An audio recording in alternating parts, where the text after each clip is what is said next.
Iya, semoga slide-nya terlihat cukup jelas ya. Jelas, jelas sekali Mas Adit. Oke, siap. Oke, sebelumnya terima kasih banyak tadi kepada Bu Sigit dan juga terima kasih banyak juga Pak Adrian. Jadi mungkin saya langsung saja untuk mempersingkat waktu. Jadi betul yang dijelaskan sebelumnya bahwa topik utama hari ini, jadi apa yang saya sharing ini adalah tentang mengoptimalkan penggunaan teknologi AI ya dalam meningkatkan mutu capaian pembelajaran di perguruan tinggi. Nah, mungkin sedikit insight dulu. Jadi apa saja sih yang akan dibahas hari ini? Jadi saya akan bahas dari pendahuluannya, penerapan AI dalam edukasinya, kepatuhan terhadap peraturan dan etika hukum, metode dan penggunaan AI dalam pembelajaran akuntansi, kemudian ada sedikit tentang perbedaan capaian pembelajaran setelah menggunakan AI, langkah mitigasinya, meningkatkan minat mahasiswa dengan pendekatan teknologi modern, dan juga langkah implementasi AI-nya nih dalam pembelajaran akuntansi. Jadi mungkin sedikit sneak peek tentang apa yang akan kita bahas hari ini. Jadi untuk mengoptimalkan ya penggunaan dalam artificial intelligence dalam proses capaian pembelajaran ini sebetulnya bukan pekerjaan ataupun bukan peran hanya dari satu pihak, bukan hanya mahasiswa saja, tidak hanya dosen saja, tapi sebetulnya ini merupakan tugas dan juga merupakan kewajiban dari seluruh entitas terkait untuk bagaimana kita bisa mengoptimalkan penggunaan teknologi ini dalam pencapaian pembelajaran ke depannya gitu. Jadi saya mungkin akan tidak hanya menyinggung kepada satu role tapi juga kepada role-role lainnya juga. Nah, kemudian jadi pendahuluannya seperti apa? Jadi pada saat ini sebenarnya ada 3 poin yang ingin saya highlight ya, bahwa AI tidak dipungkiri bahwa saat ini itu sudah mempengaruhi berbagai sektor, tidak terkecuali di bidang pendidikan. Nah, ada beberapa hal yang akan saya highlight. Yang pertama, mengapa AI ini semakin berkembang saat ini, karena AI ini mempunyai potensi untuk mengatasi tantangan-tantangan terbesar pendidikan saat ini, yaitu inovasi dalam praktek pengajaran dan pembelajaran, dan juga mempercepat kemajuan dari menuju SDG 4 ini sendiri gitu ya, jadi dari development growth ini sendiri. Nah, kemudian dari UNESCO sendiri gitu ya, dari salah satu badan internasional, ini sebenarnya sudah ada mandat gitu ya, bahwa ada promise, ada janji bahwa AI itu untuk semua gitu. Jadi setiap orang gitu ya, jadi tidak terkecuali ya, tadi makanya saya bilang ini sebenarnya multiple stakeholders, bahwa setiap orang itu bisa memanfaatkan revolusi teknologi yang sedang berlangsung sekarang ini, yang memang ditujukan untuk pengembangan inovasi dan pengetahuan. Nah, dan yang ketiga juga ada penegasan lagi nih dalam UNESCO bahwa penerapan teknologi AI ini dalam pendidikan itu memang bertujuan untuk meningkatkan kapasitas manusia. Jadi saya setuju dengan apa yang dibilang oleh Pak Adrian sebelumnya, bahwa kita tidak perlu takut sebetulnya dari perkembangan teknologi saat ini gitu. Jadi memang probabilitas ataupun kemungkinan bahwa akan berkurangnya lapangan-lapangan pekerjaan itu memang secara jangka panjang itu ada. Nah, yang kita perlu takutkan itu bukan mengenai pengurangannya itu, tapi yang perlu takutkan adalah pada saat kita saat ini tidak memiliki kapabilitas untuk memanfaatkannya gitu. Jadi padahal teknologi AI yang ada saat ini sebenarnya itu memang tujuannya untuk meningkatkan kapasitas manusianya.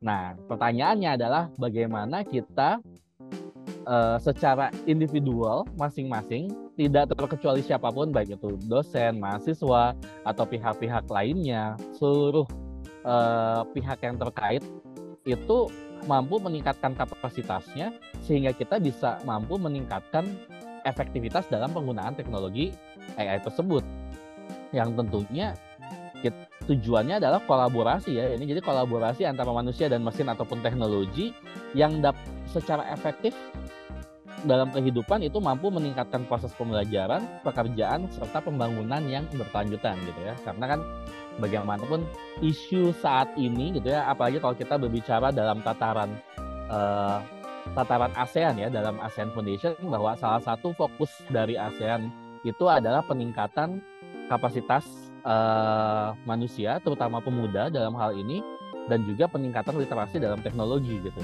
untuk pembangunan yang berkelanjutan. Dan itulah yang menjadi fokus tidak hanya di ASEAN tentunya, tapi juga di dunia. Nah, jadi kalau misalkan kita tanya penerapan AI ini, terutama dalam pendidikan gitu, itu sebenarnya bisa memasuki proses apa aja. Jadi yang pertama, ada proses pembelajarannya itu dari hulu ke hilir sebetulnya. Yang pertama, kita bisa menerapkan AI sebagai intelligent tutoring system.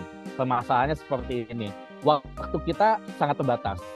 Anggaplah kita sebagai manusia juga membutuhkan waktu untuk istirahat gitu. Dosen juga kan manusia gitu, karena kebetulan saya juga berprofesi sebagai dosen, jadi saya memahami bahwa waktu kita sangat terbatas. Kita tentu ingin mengakomodir mahasiswa kita untuk memberikan tutor tidak hanya di dalam waktu proses belajar mengajar, tapi juga dalam proses di luar tersebut, sehingga kita bisa secara efektif memberikan development gitu. Nah, Intelligent Tutoring System ini memungkinkan mahasiswa untuk mendapatkan tutoring tanpa melihat waktu, karena secara otomatis mahasiswa dapat mengajukan pertanyaan-pertanyaan yang nanti later on bisa didiskusikan dengan dosen-dosennya gitu. Nah, ini juga menyambung kepada praktik lainnya ya. Tentu sebagai dosen salah satu kewajibannya adalah memberikan grading dan assessment untuk mahasiswa. Nah, chatbot dan virtual assistant gitu ya, untuk membantu mahasiswa kita apabila ada pertanyaan-pertanyaan yang sifatnya mungkin umum, repetitif, dan biasanya setiap tahun atau setiap semester pertanyaan ini selalu berulang muncul, itu bisa disupport juga melalui sistem AI ini. Predictive analytics ini dalam kurikulum sifatnya referensi ya, jadi bukan dibuatkan. Learning analytics, content recommendations, dan juga pembelajaran tentang bahasa, ini sumbernya dari Lee Wei-Hertz gitu. Nah, apa yang ingin saya highlight dalam slide ini, yang ingin saya tunjukkan adalah ini juga tadi sudah di-mention sama Pak Adrian, bahwa pada dasarnya ya,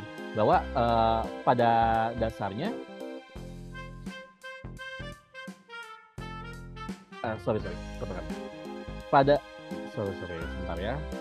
Nah, pada dasarnya AI ini memang saat ini saya bilangnya belum, karena kita tidak tahu ke depannya akan seperti apa, tapi AI ini memang belum bisa digunakan dalam proses utamanya pengambilan keputusan. Karena pengambilan keputusan di manusia itu akan melalui berbagai macam proses, termasuk kayak tadi yang di-mention ada moral dan ethics juga, yang akan menjadi salah satu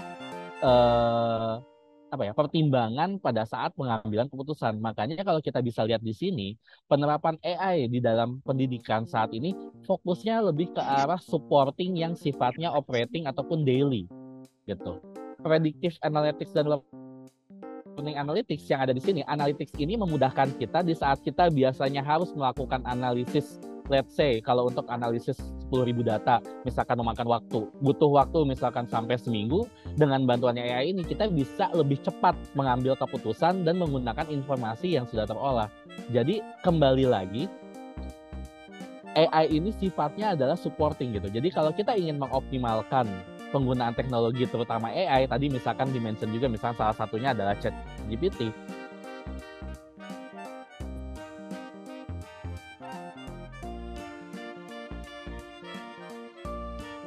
Ini suaranya hilang ya? Mohon maaf, menggunakan itu karena suaranya agak terputus. Coba. Oke, sekarang sudah oke Mas Adit. Sudah hilang ya? Oke. Dilanjut Mas Adit, udah oke sekarang. Coba saya atau kalau boleh usul Mas Adit, khawatir mungkin dulu ya. Videonya Mas Adit di off dulu. Oh, di off dulu nggak apa ya? Ya, video di off. Lebih jelas nggak ya? Ya, sekarang jelas ya. Kita bisa melihat. Oh ya, sekarang jelas. Oke. Siap. Oke. Nah, tadi mungkin saya mundur sedikit ya. Jadi kembali bahwa pada dasarnya gitu, penggunaan AI ini sifatnya supporting. Tadi juga udah di-mention bahwa apabila kayak kita menggunakan ChatGPT itu tidak maha benar. Karena kenapa? ChatGPT akan tergantung penggunaannya atau hasilnya akan tergantung dari kapabilitas si usernya itu sendiri.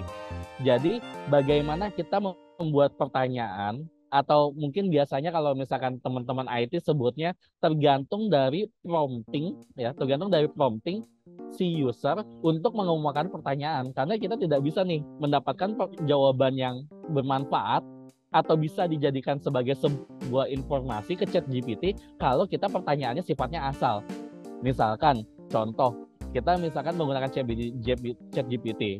Pertanyaannya cuman ingin bertanya kayak misalkan 10 tren pendidikan akuntansi di Indonesia, misalkan kayak gitu. Itu jawabannya nanti sangat akan panjang gitu dan sangat akan luas. Nah, makanya itu dibutuhkan juga kapasitas ataupun kapabilitas dari usernya untuk bagaimana mengemukakan pertanyaan yang sifatnya thorough, yang mendalam, lengkap, sehingga jawaban dari ChatGPT itu menjadi spesifik. Jadi sebetulnya kalau misalnya teman-teman menggunakan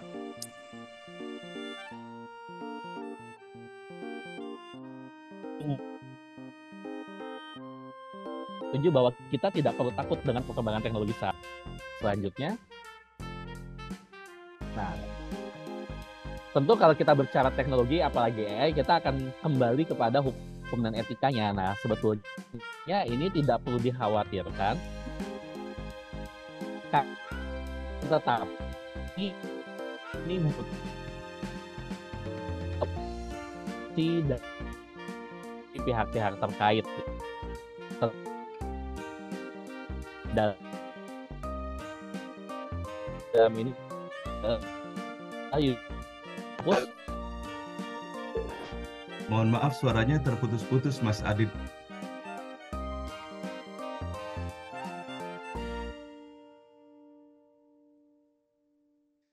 Suaranya hilang Mas Adit.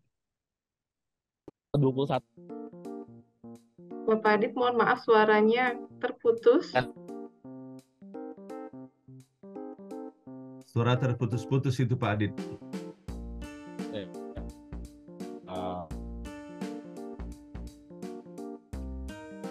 Oke, baik Bapak Ibu, kita tunggu dulu sebentar. Mudah-mudahan kendalanya bisa segera diatasi.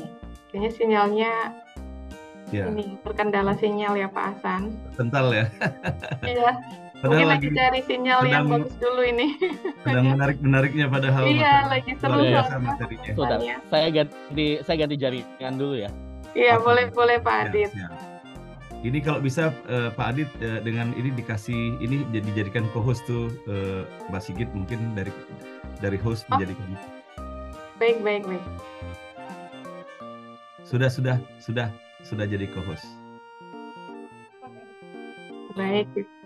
Udah cukup jelas belum ya kalau sekarang? Suara jelas. Suaranya jelas ya. Ya. Tinggal penayangannya yang belum. Saya baru ganti jaringan soalnya. Oke. Baik, silakan dilanjutkan Pak Adit. Sorry.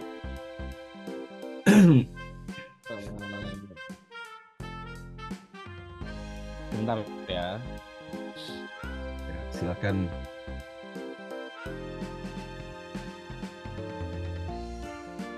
Ini udah kelihatan lagi belum ya? Sudah. Oh ya udah, oke. Ya, tadi di sini kan ya, tadi terputusnya ya?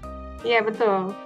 Ya, betul. Oke, ya jadi mungkin saya kembali sedikit di slide ini. Jadi pengguna AI di Indonesia itu tidak lepas dari sektor hukum untuk penggunaan AI-nya ya, karena ini yang banyak kekhawatiran terjadi. Jadi pada dasarnya penggunaan teknologi AI itu udah diatur dalam pasal 21 UU ITE tentang agen elektronik. Jadi treatment kita terhadap teknologi AI itu sebenarnya sama dengan terhadap agen-agen elektronik lainnya. Jadi pada dasarnya penyelenggara sistem elektronik harus memastikan sistem yang digunakannya telah diselenggarakan secara aman, andal, serta bertanggung jawab. Nah, ini maksudnya seperti apa? Jadi sebenarnya provider dari teknologi AI ini sudah harus, jadi kalau misalnya sampai sekarang kan ChatGPT belum diblok ya, tidak diblok ya oleh Kemeninfo gitu ya, ataupun pihak terkait lainnya, karena pada dasarnya provider dari ChatGPT itu sendiri, kalau kita ngomongin ChatGPT ataupun AI lainnya itu memang sudah secara sistem itu memang sudah diakui aman, andal, dan bertanggung jawab. Nah, permasalahannya, nah ini ada turunannya nih gitu. Pada saat universitas ataupun perguruan tinggi menggunakan teknologi ini di dalam proses pembelajaran, ini penyelenggaranya jadinya beda nih. Tidak hanya si pemilik dari software itu sendiri, tapi juga penyelenggaranya. Jadi kalau misalnya berdasarkan UU ITE dan PP 71 2019 itu yang menyediakan fitur itu, jadi apabila kita menyediakan fitur itu di dalam proses pendidikan, maka universitas pun bertanggung jawab terhadap proses penggunaannya di dalam perguruan tinggi. Nah, itu yang harus kita pahami. Jadi pada akhirnya makanya kenapa saya bilang di awal bahwa ini pada akhirnya menjadi sebuah kolaborasi seluruh entitas terkait. Jadi bukan hanya peran universitas, bukan hanya peran dari tenaga pendidik, bukan hanya peran dari siswa, tapi juga ini peran dari seluruh entitas untuk bagaimana kita sama-sama menjaga penggunaannya gitu. Jadi karena secara umum penggunaan dari teknologi, especially AI itu sudah tercatat di dalam UU ITE ya, gitu, seperti itu. Nah, itu just tambahan information. Nah, sekarang kita masuk nih gitu. Sebenarnya penggunaan AI dalam pendidikan akuntansi itu dapat dimaksimalkan nih demi keuntungan tenaga pendidik juga mahasiswa. Kembali lagi, saya tidak akan berspesifik aja. Pertama gini, pada umumnya, ini kita harus paham dulu ya bahwa akuntan itu kan seorang profesi ya. Kebetulan saya juga S1-nya dulu akuntansi gitu. Jadi saya paham, saya pernah jadi auditor juga. Nah, jadi pada dasarnya penggunaan AI dalam accounting saat ini itu kurang lebih itu ada di 4 titik nih. Yang pertama, proses faktor otomatisasi gitu ya. Jadi alur kerja hutangnya itu prosesnya sudah terotomatisasi, jadi sudah AI yang baca gitu. Tentunya ini harus di-provide juga dengan logika-logika yang sudah dibuat oleh manusia dulunya. Karena AI ini bisa bekerja kalau ada logik yang diberikan. Kalau logiknya nggak ada, ya prosesnya juga akan salah, tidak akan tepat. Karena mereka benar-benar memproses apa logik kita masukkan, kemudian dia akan melakukan iterasi terus-menerus selama proses gitu. Nah, yang kedua, deteksi anomali gitu ya dalam data, penelitian top, dan juga kecerdasan analitik ya tadi ya, learning analytics and etc. Untuk pengambilan keputusan. Yang ambil keputusannya bukan AI-nya, kitanya, tapi mereka membantu dengan analytics ataupun informasi yang di-provide berdasarkan data-data yang telah mereka gather atau yang telah mereka miliki gitu. Nah, jadi apa aja nih yang bisa kita terapkan gitu ya untuk memaksimalkan ini gitu. Ada 3 poin utama sebetulnya.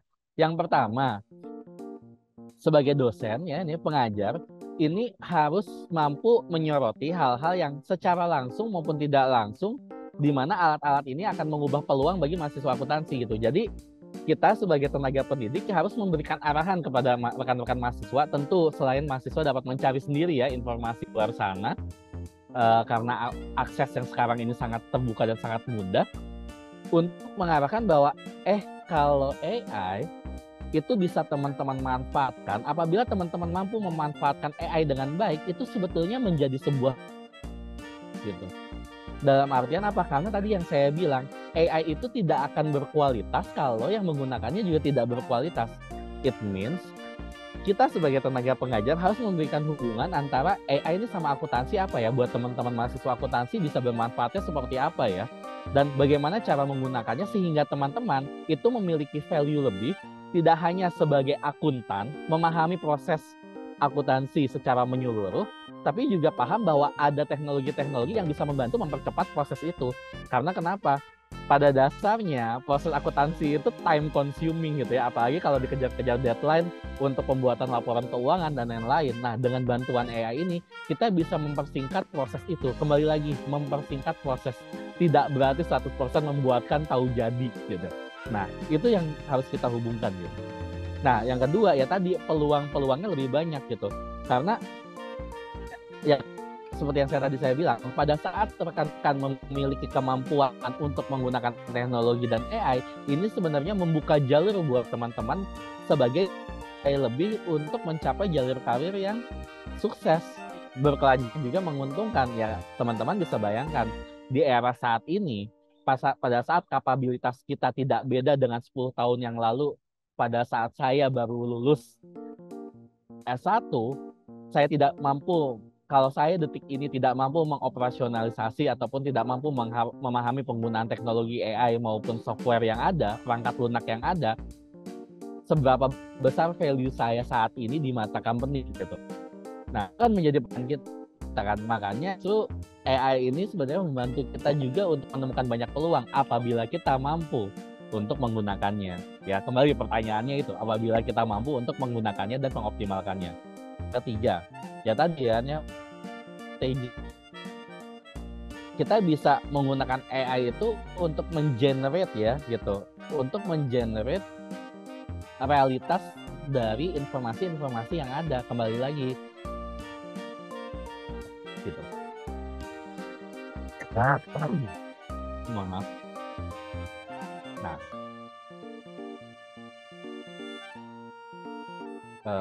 saya akan lanjutkan. Kalau nggak jelas, mohon di-mention ya. Baik, Pak Adit. Masih jelas ya? Masih Oke. jelas.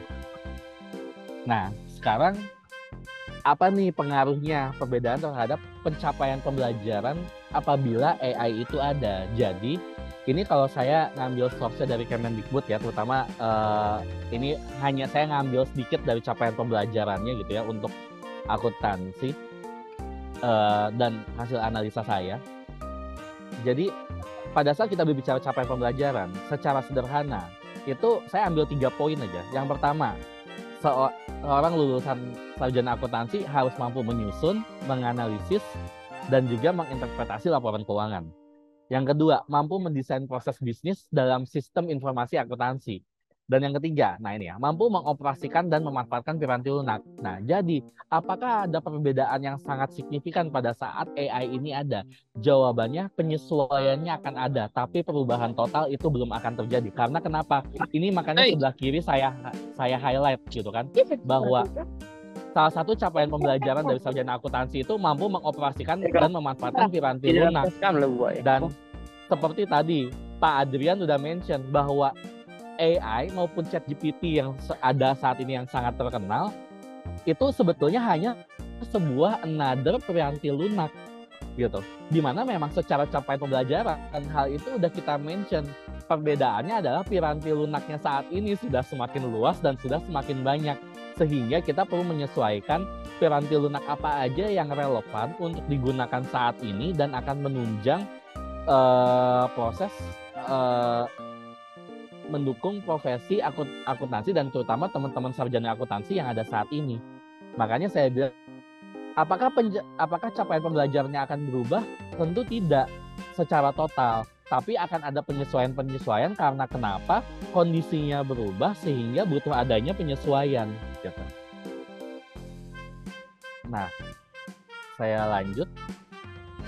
Nah, tentu kita kalau berbicara hal-hal seperti tadi nggak lepas dari yang namanya risiko gitu kan. Nah, makanya kita perlu melakukan tindakan preventif nih gitu. Nah, kurang lebih penggunaan AI secara umum dalam edukasi itu ada 3 resikonya. Yang paling utama, yang pertama bias. Nah, ini bias yang bisa terjadi karena kenapa? Seperti yang tadi saya bilang, AI itu akan tergantung bagaimana penggunanya.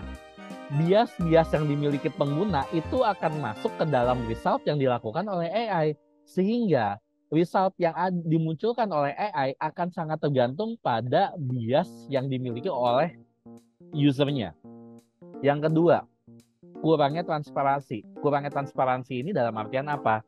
Jadi, saat ini banyak yang terjadi adalah terutama untuk sektor-sektor ataupun untuk kampus yang perguruan tinggi ataupun institusi apapun yang menggunakan AI di dalam proses bisnisnya ataupun proses organisasinya, itu tidak transparan tentang penggunaan logik yang digunakan dalam AI. Karena kembali yang seperti tadi saya bilang, bahwa AI itu bisa berjalan kalau ada logik yang dimasukkan atau logik yang diinput. logik yang diinput ini bisa memiliki bias. Jadi kalau semua pihak terkait yang menggunakan dan yang mengembangkan tidak terbuka terhadap logik dari AI-nya bagaimana, ini bisa jadi masalah depannya, karena pada akhirnya nanti kita akan menggunakan informasi yang terproses melalui bias seseorang gitu. Nah, dan yang ketiga tentunya penggunaan AI ini akan berpengaruh juga kepada privacy. Nah, tapi ini merupakan hal umum di dalam bidang teknologi. Sehingga perlu ada langkah mitigasi. Ada 5 poin yang saya masukkan di sini. Yang paling utama, bukannya tidak ada langkah lain, tapi 5 hal ini yang menurut saya bisa kita lakukan. Pertama, scrutinize. Dalam arti apa? Kita perlu mengidentifikasi, kita perlu menggali lebih dalam bagaimana penggunaan AI ini mau digunakan di dalam proses pembelajaran yang kita lakukan. Sejauh mana kita mau menggunakannya, sejauh mana ekspektasi kita terhadap recording in manfaat progress. yang akan dihasilkan. Gitu. Nah, sehingga kalau kita mampu mengidentifikasi lebih dalam, kalau kita mampu mengidentifikasi lebih dalam, nanti penggunaannya akan menjadi lebih jelas dan kita juga pada akhirnya bisa menunjukkan bahwa secara transparan, makanya ini relate kepada kedua, menunjukkan secara transparan bagaimana logiknya ini digunakan, tujuan apa yang ingin dicapai, dan benar dibuka gitu. Kenapa kita menggunakan hal ini? Yang ketiga, ya tentu kalau misalkan industri pendidikan ataupun perguruan tinggi ingin menggunakan AI di dalam prosesnya, jangan lupa proteksi data atau proteksi keamanan data dan informasi yang ada di dalam perguruan tinggi ini harus ditingkatkan security sistemnya ya. Inilah tentunya peran dari teman IT yang ada di perguruan tinggi ya untuk membantu bagaimana kita meningkatkan proteksi data. Nah, yang keempat ya lebih balik lagi, saya tidak akan bosan mengulang bahwa kualitas AI akan tergantung dari kualitas usernya. Jadi kita perlu memberikan pendidikan, perlu memberikan pembelajaran tentang penggunaan AI ini kepada tidak hanya siswanya, tetapi juga terhadap tenaga pengajarnya. Karena kenapa? Ya bagaimana kita mampu menilai sebuah hasil pekerjaan, anggaplah siswanya menggunakan AI, kalau misalkan yang menilainya tidak mengerti tentang penggunaan AI itu sendiri. Kita perlu tahu aspek-aspek mana saja yang merupakan peran dari AI dan mana aspek-aspek mana saja yang ternyata ini merupakan hasil critical thinking dari siswanya. Nah, sehingga kita mampu memberikan penilaian yang tepat. Nah, untuk memperkuat hal itu tidak lepas dari peran seorang ahli. Jadi pada saat initial proses, kalau rekan-rekan ingin menggunakan AI, sering-seringlah untuk berkomunikasi ataupun bekerja sama dengan ahli-ahli yang terbiasa untuk menggunakan AI ini. Untuk mendapatkan apa? Untuk mendapatkan insight yang lebih jauh. Nah, kembali lagi nih gitu. Bagaimana meningkatkan minat siswa? Jadi sekarang itu saking banyaknya tools gitu pribadi. Dan saya bertemu kepada mahasiswa, sebanyak apapun siswa akan menggunakan toolsnya itu lagi gitu. Mana yang user friendly, mana yang lebih mudah digunakan gitu ya. Dan tentunya hal-hal tersebut yang meningkatkan minat mahasiswa ya dalam menggunakan teknologi ini. Tapi pada dasarnya perlu kita pahami baik mahasiswa maupun tenaga pendidik bahwa kunci untuk meningkatkan minat kita terhadap teknologi ada 3. Ada behavioral, ada emosional, dan juga ada kognitif gitu. Kenapa? Ya terutama pada ujungnya, pada saat kita memiliki emotional attachment terhadap suatu tools, misalkan kayak kita pernah merasa terbantu dengan satu tools, ataupun contoh misalkan kayak saya, kenapa saya sampai detik ini masih menggunakan Office-nya let's say yang paling umum gitu ya, saya mohon izin sini gitu.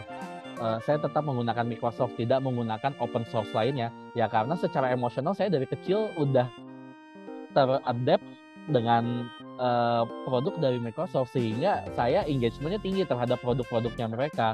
Dan pada akhirnya behavior saya, mau saya ganti device apapun, aplikasi untuk pengolahan Word ataupun Excel, ya saya tetap pakai Microsoft. Ujungnya seperti itu. Nah, ini elemen kunci ini harus terus kita perhatikan, sehingga apabila tenaga pendidik ingin memastikan bahwa behavior dari siswanya itu sangat erat dengan teknologi, maka kita harus perlu mempertimbangkan attachment ataupun engagement secara emosional dan kognitifnya, sehingga secara behaviornya akan berubah juga.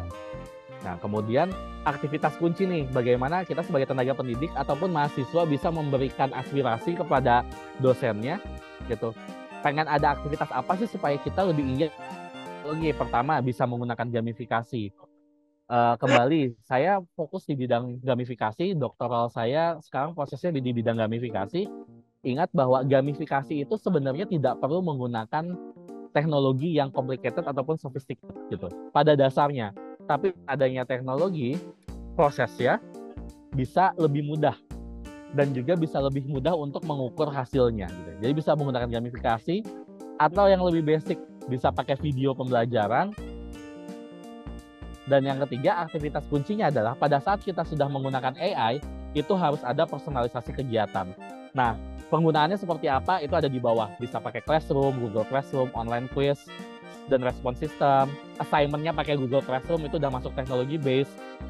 Bekerja sama dengan mahasiswa-mahasiswa yang tidak hanya di kampus rekan-rekan, tapi juga berkolaborasi dengan mahasiswa dengan kampus-kampus lain, sehingga pada akhirnya mereka mau nggak mau untuk mempersingkat data itu harus menggunakan online gitu kan, sebagai proses juga, karena nggak mungkin ketemunya secara offline semua, misalkan seluruh Indonesia di satu tempat gitu ya, it will costly gitu, cost-nya akan sangat besar. Jadi penggunaan bisa kita lakukan. VR AR ya mungkin apabila infrastrukturnya sudah memungkinkan kita bisa menggunakan itu.